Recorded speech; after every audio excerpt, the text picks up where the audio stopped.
A single dad's little girl said 3 words, 3 simple words, and a burned woman who hadn't cried in 5 years broke down in the middle of a crowded Connecticut park.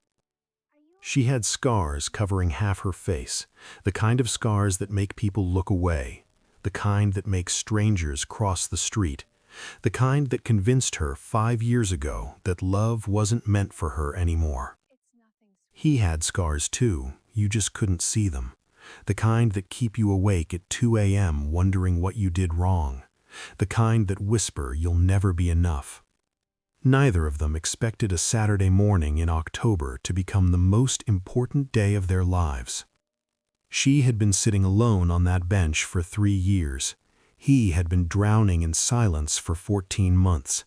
And a 5-year-old girl with messy brown hair and a stuffed bunny was about to do what no adult had the courage to do. She was about to tell the truth. If you've ever felt invisible in a room full of people, if you've ever looked in the mirror and wondered if anyone would ever truly see you, if you've ever been left by someone who promised to stay, this story was made for you. Stay until the very end to hear the 3 words that 5-year-old Lily said to a stranger named Iris, words that made every person in that park stop and stare, words that an entire town still talks about to this day. Before we begin, drop your city in the comments. Tell us where you're watching from. We love seeing how far these stories travel. Now, let me take you to a quiet Connecticut park on a golden October morning where 2 broken people were about to discover that sometimes healing doesn't come from the people we expect. Sometimes it comes from the smallest voices saying the simplest truths. Whitfield Park, Millbrook, Connecticut. Population 8,500. The kind of town where autumn paints the streets in gold and crimson, where everybody shops at the same grocery store, where Friday nights mean high school football and Sunday mornings mean church bells echoing across quiet neighborhoods. On this particular Saturday, the October sun hung low in a pale blue sky, casting long shadows through the oak trees that lined the walking paths. Leaves drifted down like amber confetti, collecting in small piles along the edges of the duck pond. Families spread across the park. Children chased each other around the playground. Joggers passed with earbuds in. Dog walkers paused to let their pets sniff at tree trunks. The smell of coffee drifted from a small cart near the entrance, mixing with the crisp, clean scent of autumn air. Every bench was full. Every bench except one. Under a large oak tree, slightly removed from the main path, a woman sat alone. Her name was Iris Dawson. She was 28 years old, though lately she felt closer to 80. Auburn hair fell in loose waves past her shoulders, carefully arranged to cover the right side of her face. She wore a soft cream sweater and held a book in her lap. Though she hadn't turned a page in 20 minutes, she wasn't reading. She was just existing. This was her Saturday routine, had been for 3 years.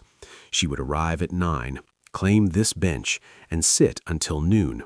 Sometimes she read, sometimes she just watched the ducks glide across the pond.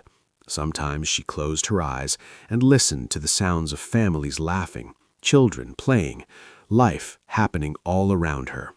Life she was no longer part of. The bench beside her had room for 3 more people.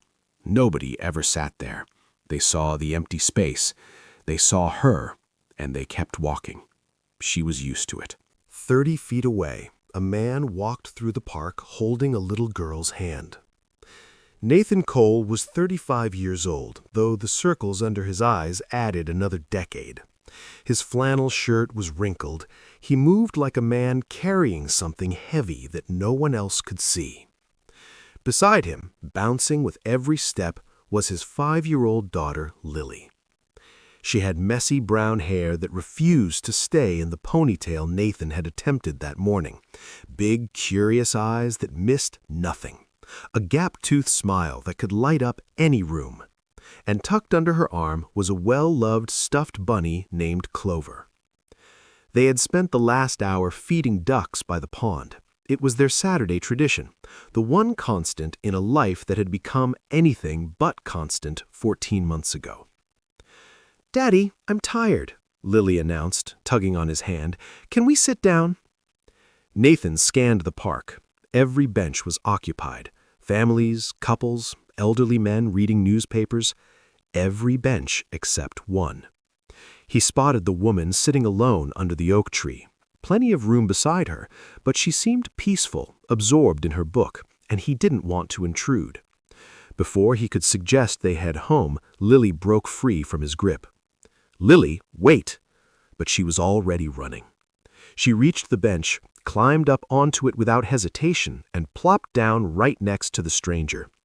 "Hi, I'm Lily. I'm 5. I fed the ducks, but now I'm tired. Is it okay if I sit here?" The woman looked up from her book, startled, and Nathan saw her face. The right side was covered in scars, textured, discolored skin that stretched from her cheekbone down her neck and disappeared beneath her sweater. The kind of scars that tell a story, the kind that most people look at once and then look away from. For a split second, their eyes met. Nathan saw her tense, saw her brace herself, saw her waiting for the reaction she had learned to expect, the flinch, the stammered excuse, the sudden need to be somewhere else. He walked over slowly. "I'm so sorry," he said gently. "She has no concept of personal space. Lily, you can't just—" "It's okay." The woman's voice was soft but steady, warm even. "Really, I could use the company." She smiled, and something about that smile made Nathan forget everything he was about to say. He lowered himself onto the bench, Lily between them. The little girl was already introducing Clover to the stranger, explaining in elaborate detail how the bunny had magic powers and could talk, but only when no one else was listening. "I'm Nathan," he said, extending his hand across his daughter, "and this is obviously Lily." The woman shook his hand. Her grip was warm, steady. Her eyes, hazel, soft, kind, held his gaze without flinching. "I'm Iris. It's nice to meet you both." But before I tell you what happened next on that bench, you need to understand how two broken people ended up in this park on this October morning. Let's start with her. 5 years earlier, April, a Tuesday afternoon. Iris Dawson was 23 years old, and her life was exactly what she had always dreamed it would be. She was a kindergarten teacher at Millbrook Elementary. She woke up every morning excited to go to work. She knew all 18 of her students by name, knew their favorite colors, their pet dogs, their imaginary friends. She kept a jar of gold stars on her desk and handed them out like treasure. She was engaged to her college sweetheart, David. They had been together since sophomore year. He proposed on a beach in Cape Cod with a ring that had belonged to his grandmother. The wedding was planned for September. Everything was perfect. That Tuesday afternoon, her class was finishing an art project, finger painting, bright colors smeared across construction paper, tiny hands covered in red and blue and yellow. The room smelled like tempera paint and apple juice. Iris was helping a little girl named Sophie wash her hands off paint when the fire alarm went off. Everyone groaned. Another drill, the third one that month. "Okay, friends," Iris called out, clapping her hands. "We know the routine. Line up at the door. Quiet voices. Let's show the other classes how it's done." The children lined up, giggling, whispering to each other. Iris did a quick head count as they walked into the hallway. The hallway was filled with smoke. Real smoke. Thick, gray, choking. Iris's heart dropped into her stomach. "Everyone stay calm," she said, her voice steady even as her pulse raced. "Hold hands. Stay low. We're going to walk very quickly to the exit." She led them through the smoke, counting heads as she went. The exit was 50 feet away, then 40, then 30. They burst through the doors into the sunlight. Fresh air hit her lungs. Children coughed. Teachers were screaming names, doing head counts, pulling kids toward the parking lot where parents were already starting to arrive. Iris counted her students. 17. She counted again. 17. There should be 18. Tommy Reeves, 4 years old, glasses, afraid of loud noises. He wasn't there. "Where's Tommy?" she shouted to the nearest teacher. "I don't know. I thought he was with you." Iris looked back at the building. Smoke was pouring from the windows now. She could see orange flames flickering behind the glass of the cafeteria.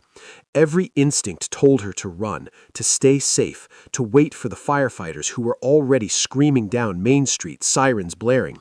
But Tommy was 4 years old, and he was afraid of loud noises. And he was inside. Iris ran. She heard people screaming her name behind her. She didn't stop. She pulled her sweater over her mouth and plunged back through the doors into the smoke. The hallway was an inferno. Flames crawled up the walls. The ceiling tiles were melting. The heat was unbearable. She dropped to her knees and crawled. Her classroom was at the end of the hall. She pushed through the door, coughing, eyes streaming. And there he was, Tommy, curled up under his desk, hands over his ears, crying. "Tommy!" She crawled to him, pulled him into her arms. "I've got you. I've got you, sweetheart. We're going to get out of here." She stood, held him against her chest, started running toward the door. 15 feet to the exit. 10 feet. The ceiling collapsed. A burning beam came down. She didn't have time to dodge. It caught her across the right side of her body. Face, neck, shoulder, arm. The pain was unlike anything she had ever experienced. Like every nerve ending was being torn apart simultaneously. She screamed, but she didn't stop. She kept running, burning, screaming, holding Tommy against her chest. She burst through the exit door and collapsed on the grass. Tommy didn't have a scratch on him.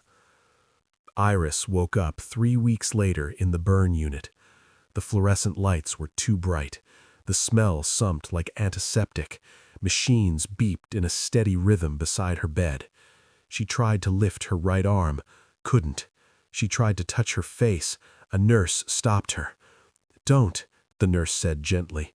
"The grafts are still healing." 8 months, 14 surgeries, skin grafts, physical therapy, occupational therapy. When they finally let her see a mirror, she didn't recognize the woman looking back.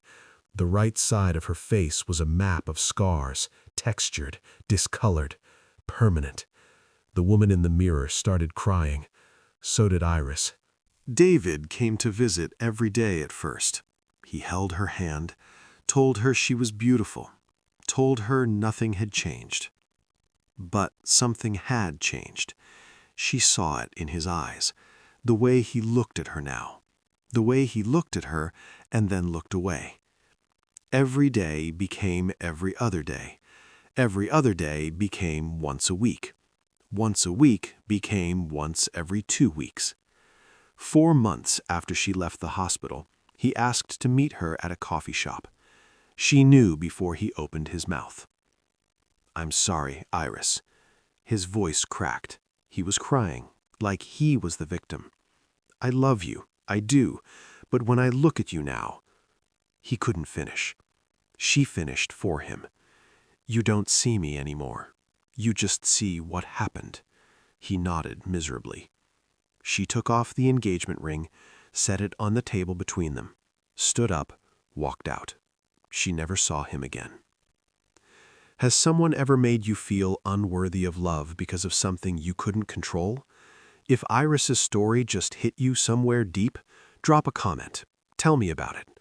You're not alone, and neither was Iris. After David left, Iris rebuilt her life piece by piece. She couldn't go back to teaching, couldn't face the stares of parents, the whispered questions of children. She took a job at a small bookstore on Oak Street. Quiet, solitary, safe. She found a tiny apartment above the shop, adopted a gray cat named Biscuit, learned to live in the margins of a world that no longer had room for her. She stopped going to restaurants because people stared, stopped going to parties because of the questions, stopped trying to date because of the rejection. One man had told her she was brave for putting herself out there, like she was doing something courageous just by existing in public. Another had spent the whole dinner looking at the left side of her face, the unscarred side, like if he pretended the right side didn't exist, maybe it would disappear. She stopped trying. Every Saturday, she went to Whitfield Park, sat on the same bench under the same oak tree, read books she never finished, watched families she would never have, and waited for nothing. Until one October morning, a 5-year-old girl with a stuffed bunny climbed up beside her and asked if she could sit down. Now, let's talk about him, the single dad with the tired eyes and the daughter who never stopped asking questions. Nathan Cole met Michelle during their senior year of college. She was studying marketing, he was studying architecture, but would eventually become a carpenter instead. She laughed at his jokes, he loved the way she laughed. They got married at 23. Everyone said they were too young. Nathan didn't care. He knew what he wanted. He wanted her. For 7 years, it worked. They bought a small house on the outskirts of Millbrook. Nathan started a carpentry business, building custom furniture in a workshop behind their home. Michelle stayed home after Lily was born, filling the house with flowers and home-cooked meals, and the kind of warmth that made Nathan rush home at the end of every workday. Then, something shifted. Nathan couldn't pinpoint when it started, maybe when Lily turned 3, maybe before that.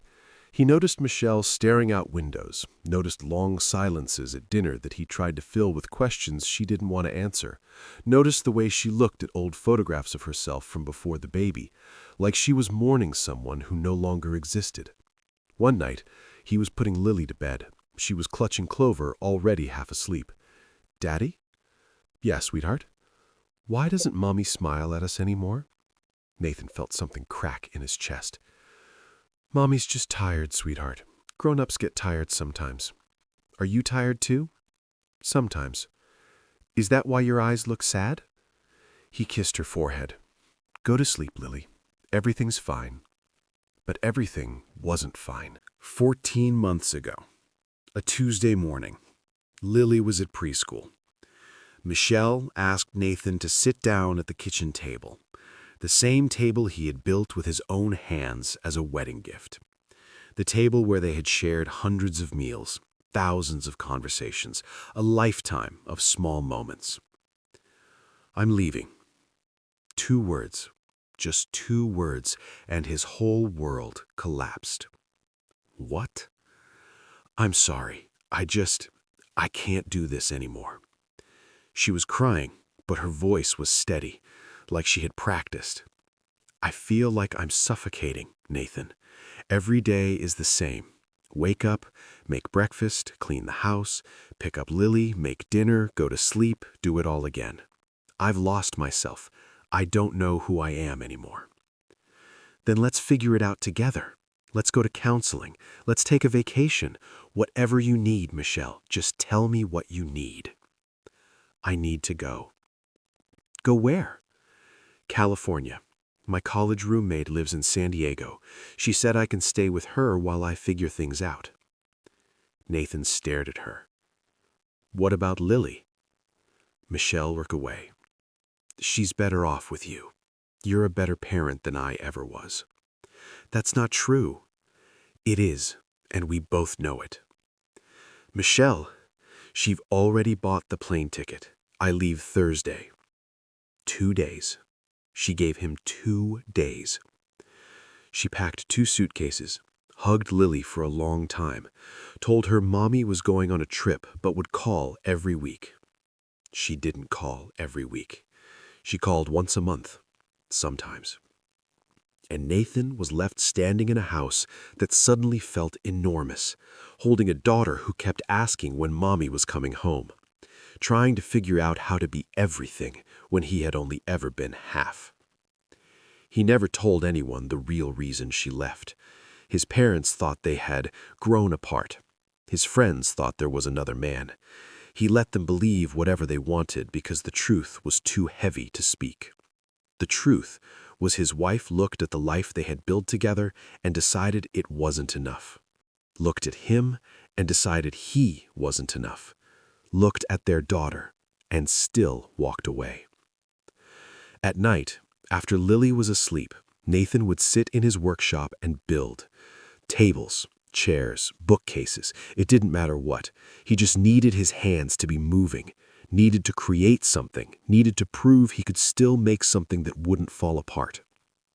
But at 2 a.m., when the sawdust settled and the silence pressed in, the questions came. What did I do wrong? Why wasn't I enough? Will anyone ever love me again? He didn't have answers. He just had Lily. And every Saturday, he took her to the park to feed the ducks, because her smile was the only thing that made sense anymore. Back to the bench. Iris watched the little girl show her every page of the coloring book she had brought. Purple horses, rainbow suns, a house with a crooked chimney. "That's beautiful," Iris said, and meant it. "You're quite the artist." Lily beamed. "Daddy says I get it from Mommy. She used to draw too, before she went away." A shadow crossed Nathan's face. Iris caught it, filed it away. "I'm sorry," Nathan said quietly. "She just says whatever's on her mind." "Don't apologize. It's refreshing, actually. Adults could learn something from her." Nathan laughed softly. It was the first time he had laughed in weeks. They fell into easy conversation. Nathan mentioned he was a carpenter. Iris mentioned she worked at a bookstore. Lily interrupted every 30 seconds to share something important, like the fact that Clover could fly, but only on Tuesdays, or that ducks were actually dinosaurs in disguise. Then Lily looked at Iris with those big, curious eyes. "What happened to your face?" "Lily!" Nathan's face went red. "You can't just—" Iris held her hand gently. "It's okay, really." She turned to Lily, meeting her gaze directly. Kids ask the best questions because they're not afraid of the answers. Lily waited, patient. "I was in a fire a long time ago. I was trying to save someone and I got hurt." Lily's eyes went wide. "Did you save them?" "I did. A little boy about your age. His name was Tommy." Lily considered this for a long moment. Then she nodded solemnly. "That was really brave." Iris felt her throat tighten. "Thank you, sweetheart. That means a lot." Nathan was watching this exchange with something unreadable on his face. He couldn't tell if it was admiration or curiosity or something else entirely. "Can I ask you something?" he said quietly. "Of course.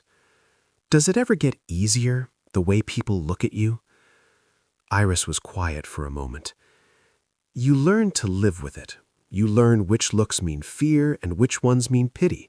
You learn to eat at restaurants where the lighting is dim. You learn to sit on certain sides of tables. You develop a whole catalog of strategies to make other people comfortable." She paused. "But easier? No, I don't think it gets easier. You just get stronger." Nathan nodded slowly. "That makes sense." "Why do you ask?" He glanced at Lily, who was now absorbed in drawing something in her coloring book. "Because I've been wondering lately if anything gets easier, or if we just get better at pretending it doesn't hurt." Their eyes met. Something passed between them, something unspoken, something that felt like recognition. "You seem tired," Iris said softly, "and not just the didn't sleep well kind of tired, the other kind." Nathan let out a long breath. "That obvious? Takes one to know one." He was quiet for a moment. Then, "My wife left 14 months ago, moved to California, said she needed to find herself." I laughed bitterly. Apparently, herself wasn't compatible with wife and mother. "I'm sorry." "Everyone says that." "I know, but I mean it." He looked at her, really looked at her. "You do, don't you?" "I know what it's like to be left by someone who was supposed to stay." The words hung between them. "The fire?" he asked. She nodded. "I was engaged, David. We had been together since college. After the hospital, after the surgeries, After all of it, he sat me down at a coffee shop and told me he couldn't look at me the same way anymore. Nathan's jaw tightened. Don't. She held up a hand. I know what you're going to say, and you're right. He was a coward, but knowing that doesn't make it hurt less. No, it doesn't.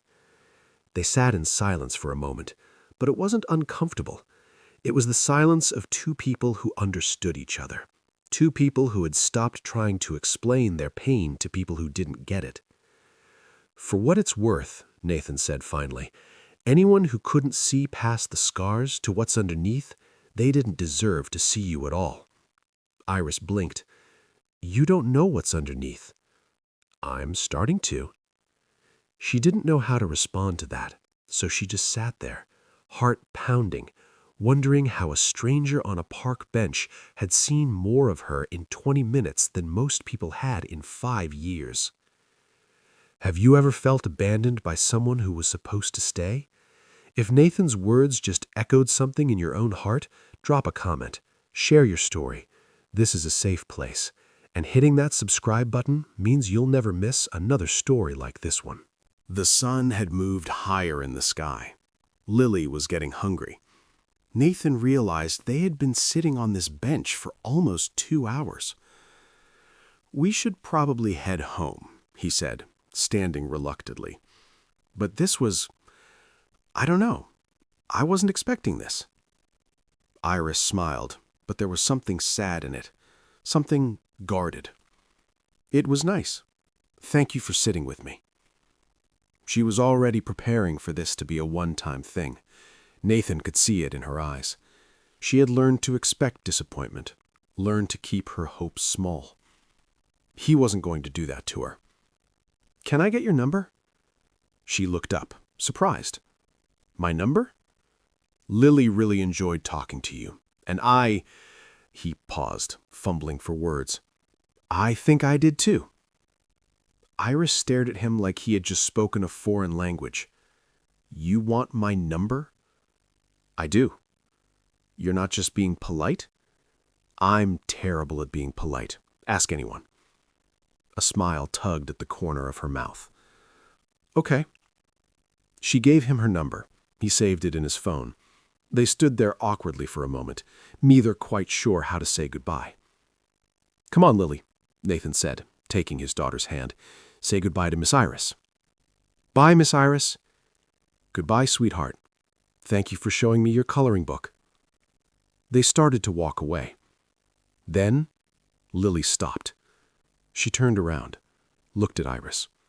Her small face was serious, contemplative, like she was working something out in her head. Before Nathan could stop her, she broke free from his grip. She ran back to the bench. She threw her small arms around Iris's waist and hugged her tight. Thank you for sitting with us, Lily murmured into Iris's sweater.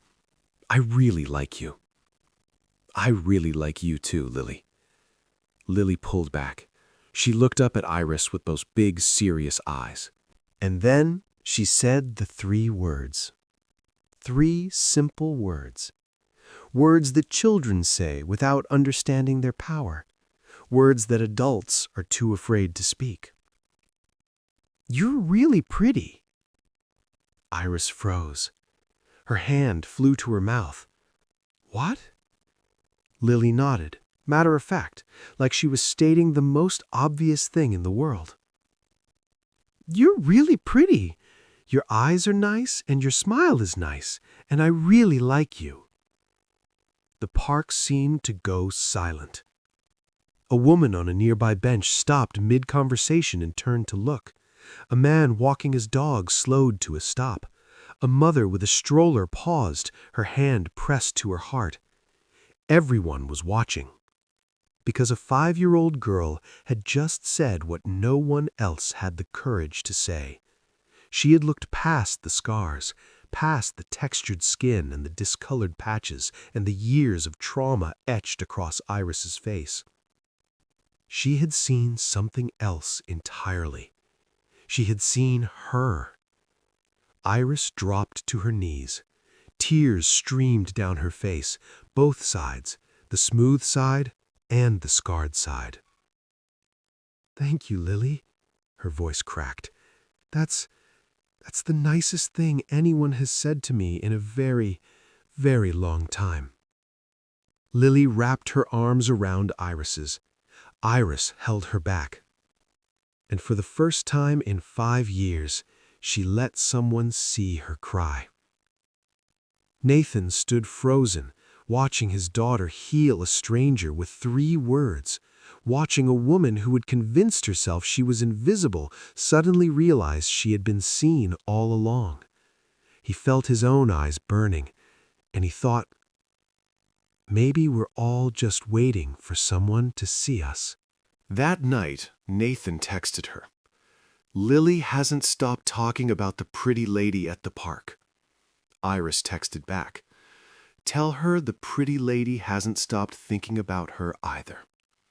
What started as texts became phone calls. What started as phone calls became coffee dates. What started as coffee dates became dinners. What started as dinners became something neither of them had expected to find again: hope. Every Saturday, they met at the same bench in Whitfield Park. The bench that had been empty for 3 years was now always full. Lily brought Iris drawings every week: purple horses, rainbow houses, pictures of the 3 of them standing together, holding hands. Iris brought Lily books from the shop, picture books with beautiful illustrations, stories about brave girls and magical animals and worlds where anything was possible. Nathan brought nothing but himself, and somehow that was enough. Slowly, carefully, 2 broken people began to mend. Iris started wearing her hair pulled back, not hiding her scars anymore. When people stared, she no longer looked away. She met their eyes and kept walking. Nathan finally told his parents the truth about Michelle. He sat at their kitchen table and spoke the words he had been hiding for 14 months. Iris held his hand under the table the whole time. Lily told her kindergarten teacher that she had 2 special people now: Daddy and Miss Iris. One evening, 8 months after that October morning, Lily presented Iris with a drawing. 3 figures standing in front of a small house: a tall man with brown hair, a little girl with messy brown hair and a bunny, a woman with long auburn hair and a beautiful smile. Underneath, in wobbly crayon letters, Lily had written, "My family." Iris's hands trembled as she held it. She looked at Nathan. He was looking at her with something in his eyes that she had given up on ever seeing again. "Lily, sweetheart," Nathan said gently, "that's beautiful, but you know Miss Iris isn't—" "Family isn't just the people you're born with," Lily interrupted. Her voice was firm, certain, wise beyond her 5 years. "It's the people who show up.